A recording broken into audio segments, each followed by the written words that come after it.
We are just east of Muleshoe, and we are on U.S. Highway 84, and we've run into a very interesting threesome.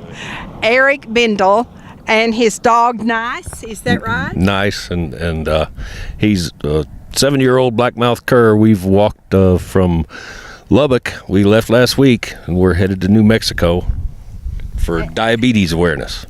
And so now, Erik, do you have diabetes? No, my mother had it. She died when she was only 54. Oh my! But her brother is also diabetic. He's 86. He's taken care of himself forever. That's why I'm trying to tell people, if you keep active and do what you're told, you can prevent it or turn it around or keep it under control, like my uncle has for a long time. And so I'm sure that means diet and exercise both. Diet and exercise, yeah. Anything else? No.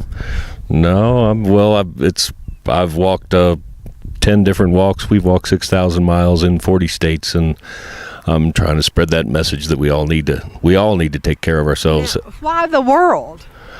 I was playing with my son in the park with this ball that someone was going to throw away. So after saving the world, I was playing with my 7-year-old in the park, which was a mile away from our house. We'd roll it to the park.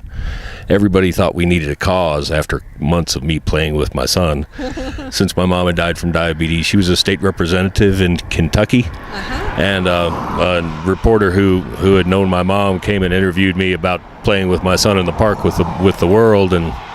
And so when he asked me the question, what cause would I have if I did go for a walk, that's when the light bells and whistles went off for diabetes. So I've made a foundation that gives to the American Diabetes Association. And just 2 weeks ago, I was in Louisville, Kentucky, and walked for their annual diabetes step-out walk.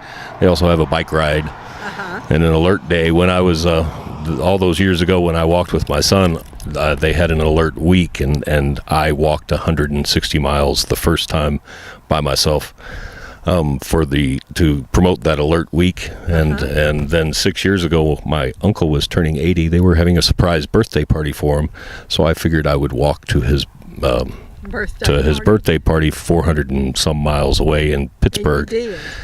Yeah, I was late. It was the first time I ever went on a long walk. But that was the first long one. Yeah, I was late, but I made it to Pittsburgh. Now, what year was that? That was 2007. So, about how many miles do you think you've walked total? I stopped keeping track with the dog and I at 6,000, and that was about a year ago. A year ago. So I say 6,000 in 40 states, and soon it'll be 41. So when you get to New Mexico, and that won't be too long. But now, how fast do you twirl the ball or keep the ball under control, and Nice the dog too, and yourself? How far would you go? Nice. I got him. Okay. This morning we left Sudan right at 4 o'clock, and I'd say about half a mile or a half an hour, I'll make it a mile. That's average. And so I've clocked it myself at 20. I think I broke 22 minutes once. Woo. How old are you? I'm 52. 52. And how old is your son now? He's 23. He'll be almost 23. And what's his name? His name is Ethan. Where does he live? He lives in Louisville. He's going to cooking school, and he went with me on one walk. He walked with me for 2.5 months, about 750 miles on most of one of my walks. We did the Boston Marathon route in the world record 47 hours and 1 minute in traffic in the heat of summer. Oh my! Yeah, we laughed, we cried, we drank. What's the worst weather you've walked in? I guess salted roads is probably the worst for the ball and the dog. By the end of the day, he kicked off 3 of his protective booties, and so we had to call that one a wash for until we got to warmer climates. Now, But I've learned that if there's a tornado coming, I will take a ride. If there's a dangerous bridge, or if it's recommended that I don't walk in certain areas, then I'd do that. So after 6,000 miles, your pride kind of you kind of learn things like, pride will get you hurt and ego will get you killed and all that good stuff. So I take good help when people just happen to show up with a pickup truck and there's a tornado coming at me. Yeah. And now, what about this time? When did you start? I started early last week from Lubbock.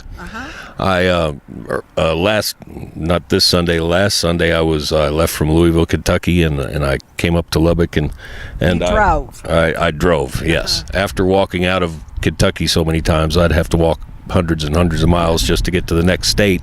Yeah. So I made it easy on myself and just started in Lubbock. That's only about 100 miles to. And then, so where is your destination on this trip? Snowfall, Christmas, or Albuquerque. Snowfall, Christmas, or Albuquerque? Yeah, I got to be back for Christmas, and if it starts to snow, I know that's as low as I can go. So do you go on I-40? I don't go on any interstates. It's all back state roads or state highways. So you'll stay right toward Clovis and go on to Fort Sumner, etc. On the Clovis Road, yeah. Now, what are the things? Do you have a blog? I have a blog, worldguide.org, and I don't write very well because I'm from Kentucky, and I do it all off this thing on my little iPhone, so I call it my chest top. That's a good one. And now, what else modern conveniences do you carry with you? Well, I keep the Walkman so I can listen to the radio stations around the countries I walk through. And you have a cell phone. I have, the whole thing. There. Got it all right there. That's the whole desk. Yeah. If I'd have done this 15 years ago, nobody'd know about me. So, right. And so, what's going to be your next walk? Where will it be? Well, I take it one day at a time. First, I've got to get, I'm saying I'm walking toward New Mexico until I get to New Mexico, because sure enough, I'll break my leg a mile away and I'll have to come back 2 years after my leg's healed. Have you ever had any accidents? Oh, well, I've strained some things. I tore my Achilles tendon, and the best thing you could do for a torn Achilles tendon is 750 miles of constant repetitive motion. That worked for me. Now, you said you drove to Lubbock. Yes. And so, where is your vehicle? My van's in Sudan, and I find some nice person. I call it my GPS. Every day I find a good person who will carry you back, who will take me and the dog back to my van, and then I leapfrog it up to the next. Sometimes I'll stay at a firehouse or a Walmart or a corner store, or I never know. Sometimes depending on which way the wind blows, you don't know how far you're going to get. But do you worry about your ride back to Sudan? I used to worry about it, but it always works out. And there's nice people in the world. Yeah, if you get a little inconvenienced, it's just part of the plan.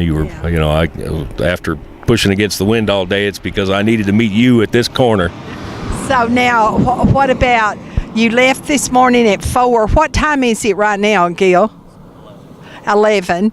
So I don't know how far we are from town. Oh, we're right a few past the silos. Yeah, look, the old protein processor. We've got a landmark behind us. Oh, the protein processor. The old protein processors used to be. I'm a city boy, really. And so, how do you make your money? Nice people along the way. I'm also. Excuse me, I got to pick my nose.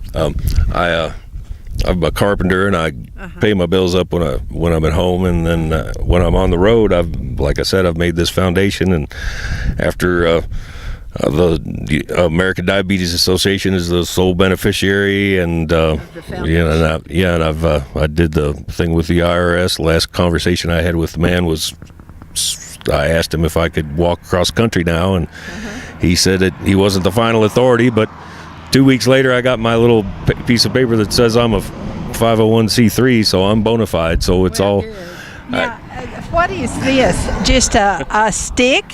It's a dog leash attached to a willow stick and the lacings, and I got to admit that when I first started rolling the world, I didn't have the world on a string, and And it was harder. It was a lot harder. And then I had one of those V8 moments. And I was exhausted on a hill and put a spare leash on the world while I was sitting down, and because the dog was a puppy and he was going through leashes, they chew on them. Yeah. And then when I got up and it started rolling down the hill, and I was like, oh my gosh, that I could. And then later on I put the stick on it, because that way I can steer it and get behind it and steer it while have to be behind it. It's your steering wheel. Yeah, it's my little. What is the world made out of? It's an inflatable inner tube around a 6-panel old game ball. They used to sell them to schools and camps for activities, and this particular company made put an outline on the world, and that's part of the school or activity project is first painted, and then you get to play with it. They got a lot of games you can play with it, but mostly people, if you turn your head for 2 minutes, one of the kids is going to get hurt, and that's why the school system that got rid of it gave it to this teacher that I knew who was going to throw it away because it was a pile of canvas in her basement, and she didn't want to mess with it anymore. She called me up and said tomorrow's garbage day, so I saved the world. So glad you saved the world and came through Muleshoe to do it.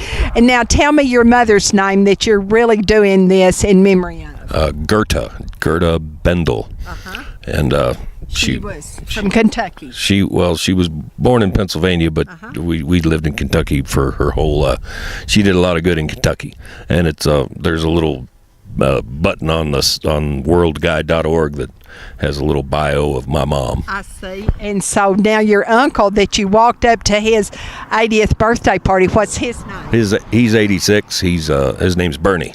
Bernie Bendl? No, his name's Bernie. He doesn't want anybody to know what his last name is. All right, but we know this is frail. He wants to stay anonymous. This is Nice Bendl, and this is Erik Bendl, and we hope you'll check out his blog. And also, we're glad that you have come Muleshoe Way to raise awareness for the Diabetes Association and your Diabetes Foundation. Yeah, and you can go to diabetes.org or stopdiabetes.org, and both of those will lead you to the American Diabetes Association. Thank you so much. It's a good cause.